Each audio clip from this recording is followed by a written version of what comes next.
इस दौरान क्या कुछ कह रही वो भी सुनवा देते हैं आपको। हम अपना काम लेकर जनता के बीच जाएंगे। भाजपा अपनी गाली गलोच वाली राजनीति और दोषारोपण वाली राजनीति कंटिन्यू करे, उनको वो मुबारक। बीजेपी का ट्वीट आया, डबल इंजन की सरकार मिलने जा रही है, 8 फरवरी को दिल्ली में भाजपा आ रही है। देखिए, मुझे लगता है ये बहुत ही अहंकार भरा बयान है। जनता डिसाइड करती है कि कौन आएगा, और जनता ने we are grateful to the जनता कि उन्होंने प्रचंड बहुमत से हमेशा अरविंद केजरीवाल जी को जिताया है, क्योंकि उन्होंने दिल्ली का बेटा, दिल्ली का भाई बनकर हमेशा काम किया है। उन्होंने दिल्ली को एक ऐसा गवर्नेंस मॉडल दिया जहां पर तो प्रियंका कक्कड़ जहां वो आप नेता साफ तौर पर अपनी पार्टी की जीत का दावा करते हुए नजर आ रही हैं। हालांकि सवाल फिर वही कि जीत किसकी होगी, दिल्ली की जनता के दिल पर राज कौन करेगा।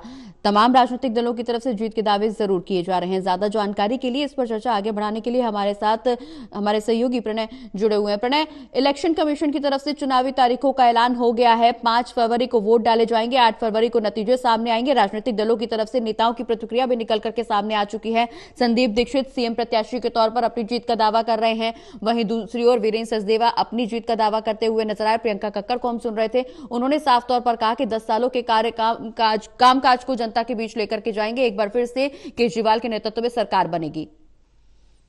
बिल्कुल, देखिए जिस तरीके से चुनाव की अब तारीखों का ऐलान हो गया है, तो आने वाले दिनों में जो एक दूसरे पर आरोप प्रत्यारोप है वो और भी ज्यादा देखने को मिल सकता है। तारीखें सामने आ गई हैं और तारीखों के बाद से ही ये देखना बहुत दिलचस्प होगा, क्योंकि अभी बीजेपी की सभी 70 विधानसभा सीटों पर लिस्ट आनी बाकी है। तो उसमें ये जो दूसरी लिस्ट है वो आखिर कब तक आती है, और वहीं कांग्रेस के भी एक और लिस्ट जो है वो आनी बाकी है, तो उसमें भी देखना होगा।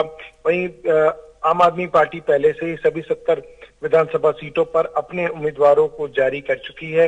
तो देखना बहुत इस बार महत्वपूर्ण होगा, क्योंकि 2 बार से आम आदमी पार्टी क्लियर मैंडेट के साथ प्रचंड बहुमत के साथ सत्ता में पहुंच रही है। पिछली अगर विधानसभा चुनाव की भी बात करें तो 62 सीट जीतने में आम आदमी पार्टी कामयाब हुई थी, वहीं बीजेपी मात्र 8 सीट जीती थी।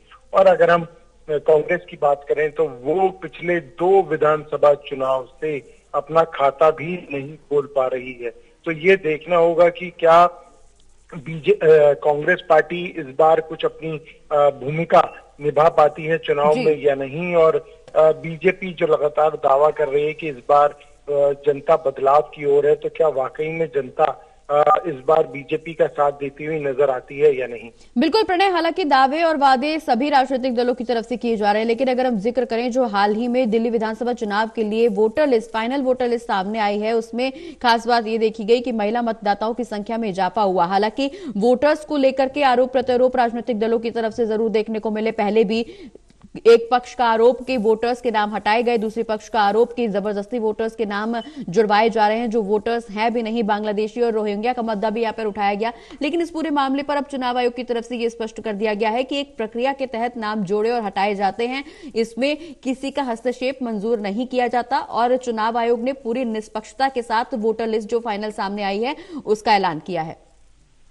बिल्कुल, आपने ठीक कहा। चुनाव आयोग की तरफ से बात साफ कही गई है कि जो ये तो राजनीतिक आरोप हैं जो कि सामने आ रहे हैं, जबकि चुनाव आयोग पूरी तरीके से निष्पक्ष तौर पर जो इस प्रक्रिया है उसे निभाता है, और उसी के तहत चाहे वोटर्स को ऐड करने की बात हो या वोटर्स को हटाने की बात हो, तो एक प्रक्रिया होती है, एक पूरी जिसमें बीएलओ घर घर जाकर वो सुनिश्चित करते हैं कि क्या यहाँ पर अभी जो वोटर हैं वो रह रहे हैं या नहीं रह रहे हैं।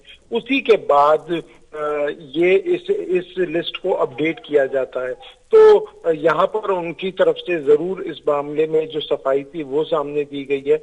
लेकिन अब देखना यही होगा कि क्योंकि ये हम जानते हैं कि इस बार जो चुनावी पूरा माहौल है वो ना सिर्फ वोटर्स के कटने और जुड़ने पर है, बल्कि और भी कई ऐसे मुद्दे हैं जिन्हें राजनीतिक बिल्कुल, दल निश्चित उठाते तौर हुए नजर आ पर रहे हैं। प्रणय, हमने देखा इससे पहले भी जो कई अन्य राज्यों में विधानसभा चुनाव संपन्न हुए, उसको उस दौरान भी ईवीएम को लेकर के तमाम सवाल उठाए गए, चुनाव आयोग को भी कटघरे में खड़ा किया गया, आरोप चुनाव आयोग पर भी लगाए गए। उस स्थिति पर भी जो जानकारी है वो स्पष्ट की गई चुनाव आयोग की तरफ से कि पूरी पारदर्शिता के साथ यहां पर चुनावी प्रक्रिया संपन्न होती है। ईवीएम फुल प्रूफ डिवाइस है, इसे हैक नहीं किया जा सकता, मॉक वोट वाली ईवीएम अलग रखी जाती है। कुल मिलाकर के उन्होंने ईवीएम में किसी तरह की गड़बड़ी नहीं होने की स्थिति भी स्पष्ट कर दी है। तो निश्चित तौर पर जो आरोप लगाए जा रहे थे कि ईवीएम हैक किया जा सकता है या ईवीएम में गड़बड़ी हो सकती है, ईवीएम में वायरस लाया जा सकता है, वो निराधार बताए हैं आरोप। हाँ, देखिए, अगर आप ध्यान दें तो इस बार तो हालांकि किसी भी विपक्षी दल के द्वारा चुनाव से पहले अभी तक जी ये कहा जा सकता है कि ईवीएम का मुद्दा कम से कम नहीं उठाया गया है, और ईवीएम के मुद्दे को लेकर फिलहाल कोई भी राजनीतिक दल इस पर बयान भी नहीं दे रहा है। हाँ, दूसरे मुद्दे जरूर हैं, चाहे योजनाओं के मुद्दे हों या फिर जो पहले से ही दिल्ली सरकार लाभ दे रही है दिल्ली की जनता को, और वो दावा कर रही है कि फ्री बिजली और पानी से एक बड़ी संख्या में जो लोग हैं उन्हें फायदा पहुंचा है। तो ये जो मुद्दे हैं इन पर निश्चित तौर पर जो चर्चा है वो हो रही है। लेकिन फिलहाल ईवीएम के मुद्दे पर अगर हम राजनीतिक दलों की बात करें, राजनीतिक दलों के द्वारा चाहे बीजेपी हो या आम आदमी पार्टी हो, उन्होंने वोटर्स के मुद्दे को जरूर उठाया है।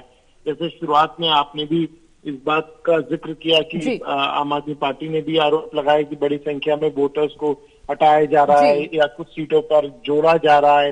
बीजेपी ने आरोप लगाया कि रोहिंग्या और बांग्लादेशियों को वोटर लिस्ट में ऐड कराया गया है। ये मुद्दे जरूर राजनीतिक दलों के द्वारा उठाए गए हैं, लेकिन अगर हम बाकी मुद्दों की बात करें तो उसमें फिलहाल ईवीएम का मुद्दा कहीं नजर नहीं आ रहा है।